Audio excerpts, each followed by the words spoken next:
Hey, I'm Cal, and you're listening to the Playing with Power podcast, the podcast where we talk about all things cedh, EDH, and Magic the Gathering. Now, let's start out by showcasing our fighters this evening. Today, I'm joined by, you know him, you love him, Ryan. You might have just listened to our Summer of Events episode. Here's a little bonus where we're wrapping up that conversation by talking about MTG Summit. Ryan, how are you? I'm doing good. Thanks for having me back on. I figured you wouldn't allow me ever to be near a mic again after that one. So We figured we'd let you off just this one time, just so we could basically wrap up our Summer of Events conversation. Like I said, this is a little bonus episode. I'm sure you noticed it pop up in your feed a little out of schedule than normal. But topic, MTG Summit. Ryan, can you give us a little background on what MTG Summit is or was? Sure. Yeah, this is a post-mortem, if you will. So it was put on by Kingdoms TV and was in Salt Lake City, Utah. And it kind of came out of nowhere. A couple of rumblings were happening earlier in the year about, hey, Kingdoms TV might be putting on a convention of their own, and started to, message a couple of creators and saying, hey, there's going to be some big names here. Is this something you might be interested in? And then out of nowhere, there was an announcement that said, hey, Kingdoms TV, the MTG Summit coming up in Salt Lake City, Utah. Be there, be square. And we were like, wait a minute, we know who Kingdoms TV is, but they're putting on like what looked like for the announcement at the time to be a really big event, really big summit.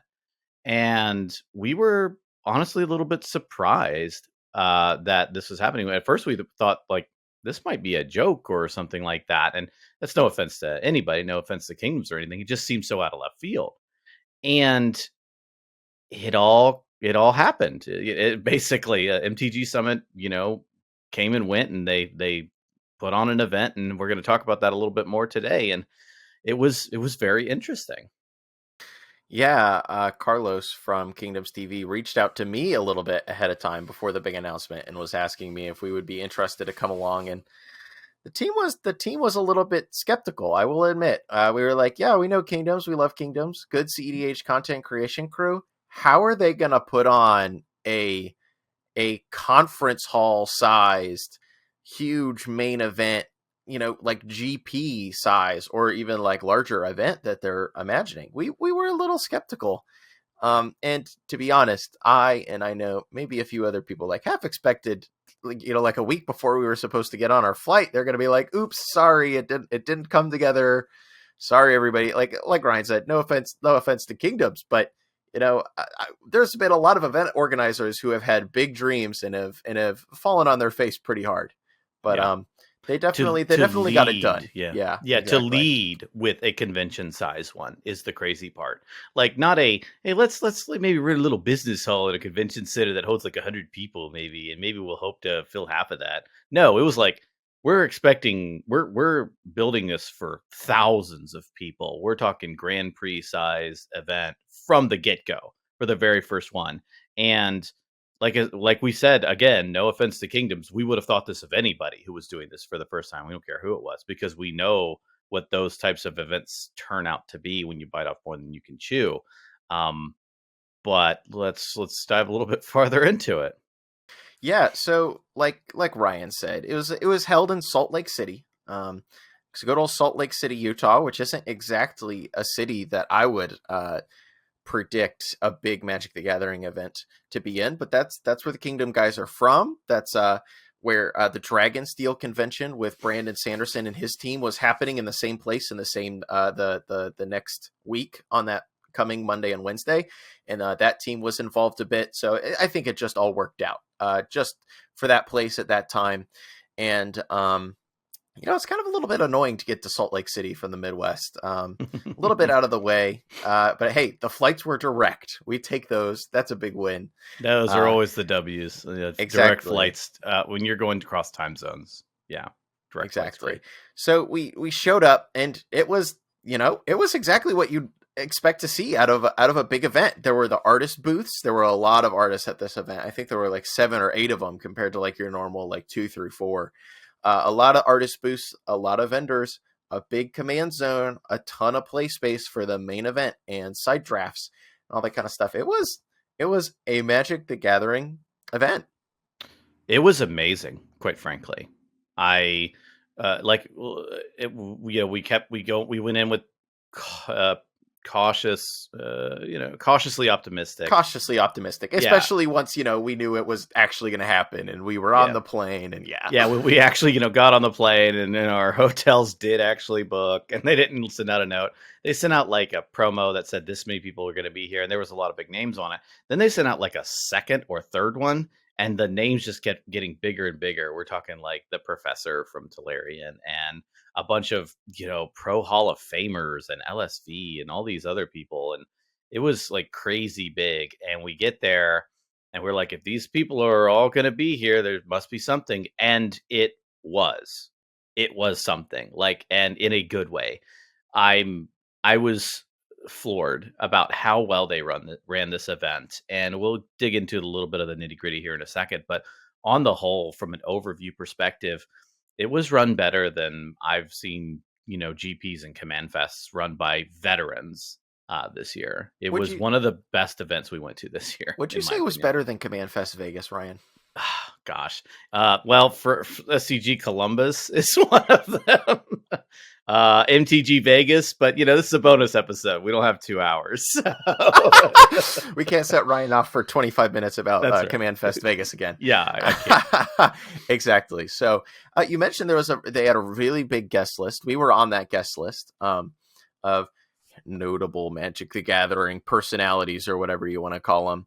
And those of us who were there on that guest list, they took great care of us. There was VIP passes. They had a green room with a lot of snacks, offered to drive us to and from the airport, all that kind of stuff. And there was a big focus on that. But from what I heard too, like, obviously we had a great experience in that way. They took great care of us.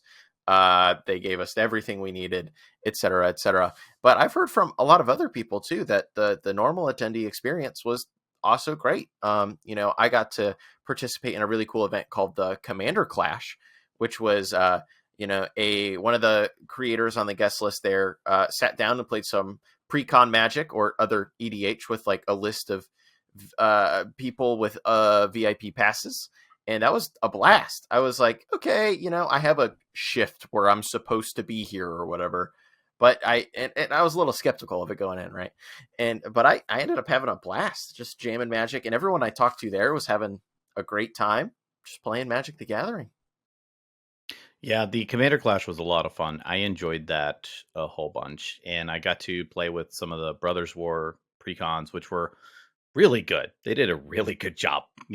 Kudos to WotC. I know they get a lot of criticism left and right all the time, and it's because everyone's passionate about this product. But good lord, like those were good decks. They did a great job. And the people that I played with were really fun, really good folks. And that whole command zone area was really cool. And kind of going back to what you were saying, they really took really good care of their creators. I don't want to. I just can't stress that enough. We were treated like pseudo royalty. It was wild.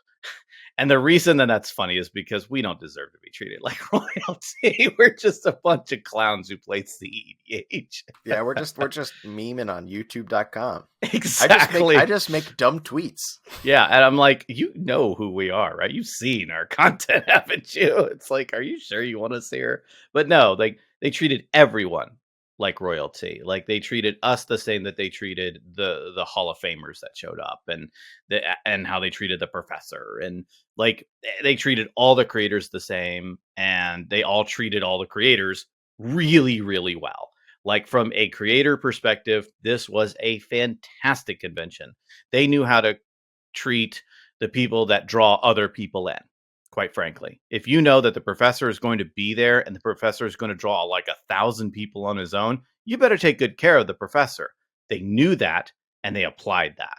And that was really great. I loved the way that they treated us. And I there's not much more to say about that in particular from my side, other than they just really hit it out of the park, quite frankly, way For beyond sure. my expectations. Definitely, for sure. The one pain point that the event did seem to have on the weekend, which I from what I heard, I would basically chalk this up to the one thing we were worried about. First time event organizer trying out new things, trying to do something really big. Somewhere along the way, they convinced themselves that they needed to have this like entirely proprietary app, which is like what kind of most of the events we're supposed to run on. The main event, it's where you get your pairings, it's where you get your raffle entries for all these cool prize giveaways they were doing. It's where you get your information about your side events and where you enter for those things and all that kind of stuff. And as soon as they tried to fire round two of the main event, so like 2 hours into like Friday, it exploded and it did not work for the rest of the weekend. Um, but luckily, another hallmark of a great organizer, they paid some good money to a lot of really good judges who came in and they said, all right, this is how we're going to do things now. We're going to run these side events manually, the old school way, and we're going to just make this work. And, past the first few hours of Friday, from what I've heard, they were able to turn that around a lot, which I think is a really big, benefit to what you were saying, how well the event actually ended up being put together. Something I heard time and time again was like, obviously, Carlos, I know, has some event background, some event planning and business administrating background, and some of the other people involved outside of Kingdoms who were kind of helping out definitely have some of the background. But I think what I saw time and again was that if there was something that they didn't quite know, they just kind of brought in somebody else to help them rather than doing it themselves. Like, they had all these awesome judges there who were able to pick up the pieces of their organized play plans for the weekend and just put them together and make sure everybody still had a great experience. Yeah, they came hat in hand to their judges and say, "We screwed up. This app doesn't quite work." And I don't have the whole story of it. It's all second and third accounts and stuff, so I don't want to direct quote or anything. But Yeah, exactly. basically, the judges said, "We've got this. Don't worry about it. We'll fix this. We've done this stuff before. You hired a lot of really talented and smart people. Let these talented and smart people take care of this for you," and they did. Um, there was a couple of snags, like you said. The first, like I talked to a couple of non VIPs slash non creators. Their experience wasn't exactly the same as ours, and that was one of those pain points. So, like, man, it took this first event or whatever, the second round of this event or whatever, took hours to fire because their stuff failed, and and that's a Yeah, bad even taste in your mouth. Yeah. even if the rest of the weekend went well, like the first few hours of Friday, I know definitely left a few people feeling down. It did, but they picked the ball right back up again after they dropped it, and they ran the rest of the weekend, from everything that I heard from a non-creator perspective or a non-VIP perspective, really well. They didn't get everything right, and I would have been, quite frankly, shocked if they did. But the things that they got wrong were not so devastating that like the event was ruined. Like they didn't like forget to pay the bill in the convention hall. We had to move or something like that, like something crazy awful. Everything was really well done. It felt like this convention was a convention that had been run for a decade, and this is their first year doing it. And it was just super impressive. Yeah, I definitely completely entirely agree. I went there and I had a great time. Hmm. Everyone I talked to had a great time. That's pretty much I think all you can ask for from a lot of these Magic events, especially for a first one, especially for one where they were trying out some relatively new things. Pre-release main event for a Black Lotus, doing giveaways all the time, getting as many creators there as was like physically possible. I mean, look at there's an image out there that had all the people who are coming, except Drake was on there. Drake didn't make it out, but Drake was on the playmat. It's a little bit of stolen valor, if you ask me. Yeah, Um, LSV Drake. yeah, Yeah, LSV didn't make it either. He had some yeah, kind of emergency. I know but Pleasant that was, Kenobi had a family emergency at the last minute and wasn't able to make it. But yeah. those three, I tell you, a league of their own. I tell you what, Drake, LSV, and Pleasant Kenobi. Those are people I put in the same leagues together. That's so true. But yeah, the one bit of feedback that I think I had about the event from the creator side of things, and something I'm sure they're already aware of. It's something that people made a bit of a ruckus about a few months beforehand, was the content creator affiliate program. Hmm. Um, the way that worked was there was kind of a point system where everybody had their own affiliate codes. All the people who were on this big playmat, like all 44 of us or whatever, had their own affiliate code where if somebody signed up for the VIP pass or the command zone or the main event using your affiliate code, they would get like 5% off. And then you'd also get some points behind the scenes, some affiliate code points. And then if you hit a certain amount of points, you would get like a room comped or a flight comped and that kind of stuff. We ended up not participating in that really because we had a very generous sponsorship from Dragon Shield. Thank you, Dragon Shield. Yes. They helped us get out there, and we were able to go to the event because of our wonderful sponsor, Dragon Shield, who always takes infinitely good care of us. But I heard there was not the greatest feedback on that one. I think a lot of people definitely would have preferred, if you were gonna, if so many people sign up and you're gonna comp me a hotel, why not just give me like the $300 or whatever? Which it's hard, but that kind of system is in its own way like definitely parasitic. If somebody wants to support multiple creators, they don't really have that option. They can use the Playing with Power code, or they could use the Comedian code, or they can use the MMCast code, or they could use LSV's code, all that kind of stuff. So definitely some feedback on that system. I would love it if they were able to figure out a bit of a better way to help, the millions of creators they invited out to their event get out to their event, rather than kind of having them compete against each other to get a certain amount of signups. But, first time event organizers. I think that whole thing looked really good on paper. This is a perfect way for us to see the people that we should have out again next year, the people that actually draw in, and it'll also give us an idea of who people want to see, because we'll see a lot of things through the affiliate code. A lot of people come in through that, and it all looked good on paper, but like you said, in practice it was very parasitic. It's buying tickets to a convention is a zero-sum game. I can't buy 5 tickets. I only need to buy one, even if it's VIP. So if you want to support your local creator and you want to support maybe some of the smaller ones, well, there's only so much you can do. Like, you can only buy one. So you gotta pick your favorite, if you will. And some of the smaller creators, we're talking like, maybe some of the smaller up and coming streamers, they basically would get 0 to 2 signups. And so they're already small to begin with. And so they were really struggling versus someone who, quite frankly, was paid to go out there to begin with and got an appearance fee for it because they're the biggest creator. I'm not saying you shouldn't get appearance fees, because I do think that stuff is important for the big ones whose time is very precious. And it was just like, in practice, it didn't really work out because of what it is. Like, if you could buy multiple, maybe it would have worked out a little bit better. But there were, like you said, there were so many creators. They were handing out those affiliate links like candy, like to anybody who would join their, like, to be part of this. And it didn't make for a super great experience. Left a bad taste in some of the creators' mouths as a result of that, especially when it kind of came out that some of the creators were paid to go out there and other people had to basically farm affiliate, signups.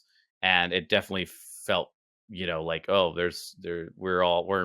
you're definitely treating these people a little bit differently from each other.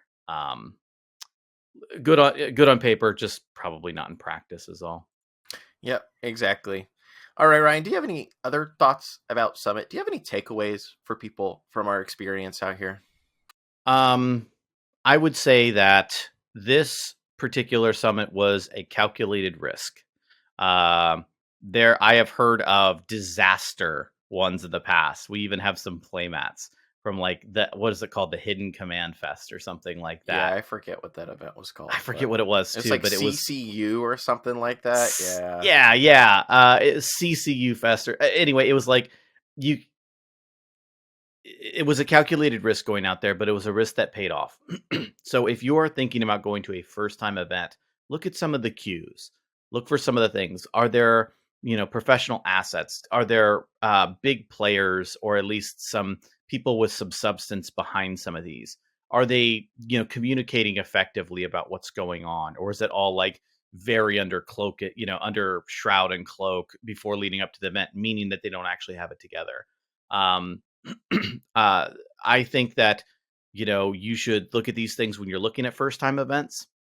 I think that that kind of stuff will help you measure whether or not it's worth maybe quote unquote taking the risk, because some of these things can absolutely blow up in your face. You'll go to an event and it'll either not be present at all and they just took your money and you won't be able to get it back, or it's so shoddily run you wish you were never there and it was a huge waste of time because no one else is there. Magic is played with multiple people. If people aren't there, you can't play. Hot take: you need other people to play Magic the Gathering. That's what I've heard. Hot take, hottest of takes. That's one of my tips. What about you? I think I would pretty much just echo everything that you said there. Don't be afraid to support first-time event organizers. You might surprise yourself. Sometimes you might get burned, but like we said, be smart about it. From running up to it, CCU, whatever that event was, a lot of people were understandably questioning it because it was some Facebook account that couldn't even spell things right. That hadn't been around that long, that was trying to put on this huge event, and they did not do well. Kingdom's established cEDH content creation crew. If you talked to them, there was another team alongside Kingdoms behind the scenes, really helping them out, all that kind of stuff. A ton of people signed on to the event and that kind of stuff. And, even though we were questioning it a little bit, we weren't really questioning it. We figured it would happen. So don't be afraid to support these things. I personally am really hoping that Summit is, an annual or semi-annual staple of the event scene going forward, especially because, it's nice to have an event that's not, it's a bit out west, but it's not all the way, in the Western time zone and that kind of stuff. A little bit easier for us to get to, a little bit easier on the old brain with only a 2-hour time change instead of a 3-hour time change. So I would say, yeah, don't be afraid to support these events. Get out there, experience new things, check it out, et cetera, et cetera. And don't take too many decks. Damn it. I did it again. Yes, I did it always. again. I took too many decks.